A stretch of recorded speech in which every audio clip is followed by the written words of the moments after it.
Start. केंद्रीय सहकार मंत्री अमित शहा यांनी 25 जुलै रोजी राष्ट्रीय सहकार धोरण 2025 जाहीर केले. सरकारने केंद्र पातळीवर सहकार खाते प्रथमच तयार करून 4 वर्षापूर्वी म्हणजेच जुलै 2021 मध्ये केंद्रीय सहकार मंत्रालय स्थापन केले.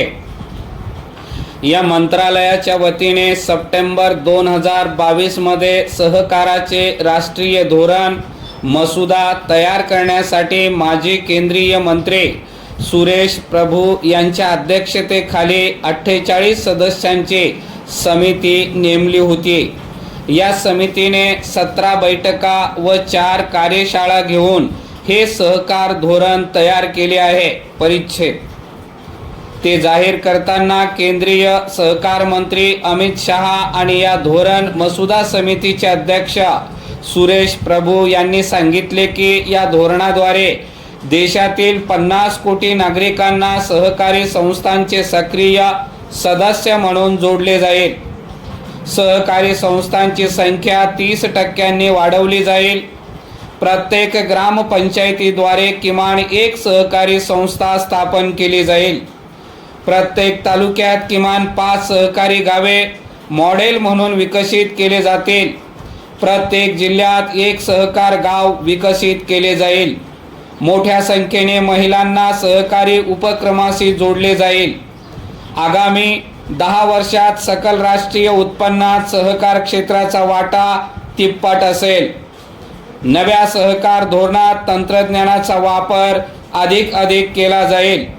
बहुउद्देशीय सहकारी संस्था स्थापन करण्यावर अधिक भर असेल. सहकारी संस्थांना पारदर्शक काम करता यावे म्हणून कायदे व नियमात सुधारणा केली जाईल. त्यांना मार्गदर्शन, आर्थिक मदत केली जाईल.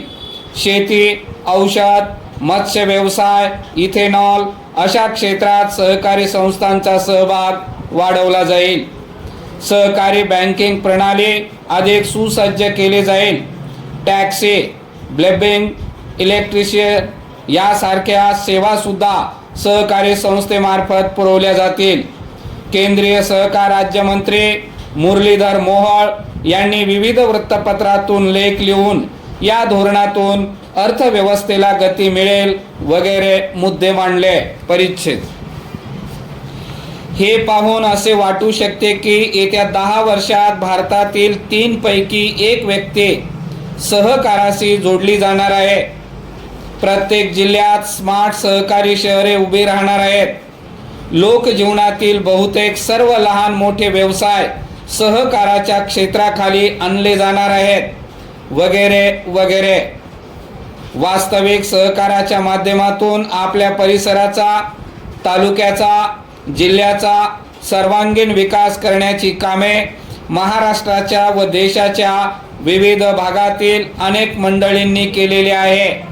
त्यामुळे हे धोरण म्हणजे काहीतरी नवनिर्मिती आहे असे मानण्याचे कारण नाही. परिच्छेद मुद्दा हा आहे की एकीकडे सरकारचे आर्थिक धोरण हे वेगवान निर्जंतुकीकरणाचे आहे. सार्वजनिक क्षेत्र सरसकट विकून खाजगी केली जात आहेत. प्रथम ती आजारी पाडली जातात, नंतर ती कर्जबाजारी केली जातात आणि त्यानंतर ती अत्यल्प किमतीत फुंकून टाकली जातात असे स्पष्ट दिसते. या पार्श्वभूमीवर राष्ट्रीय सहकार धोरण 2025 फार काही मूलभूत बदल घडवून आणेल असे वाटत नाही. नाही म्हणायला देशातील सर्व सहकाराचे केंद्रीकरण. मात्र पद्धतशीरपणे केंद्र सरकारने सहकार खाते निर्माण करून 4 वर्षापूर्वीच केलेले आहे. त्याचे परिणाम गेल्या 4 वर्षात सहकारी साखर कारखानदारीसह सर्व लहान मोठे सहकार क्षेत्रावर झालेले आहेत. ते सहकारी संस्था चालवणाऱ्यांना नेमकेपणाने माहिती आहे. परिच्छेद त्यामुळे मुद्दा हा आहे की सहकाराची मूलभूत भूमिका काय आहे, तिची आजची अवस्था काय आहे. 2012 हे वर्ष संयुक्त राष्ट्रांनी आंतरराष्ट्रीय सहकार वर्ष म्हणून घोषित केले होते.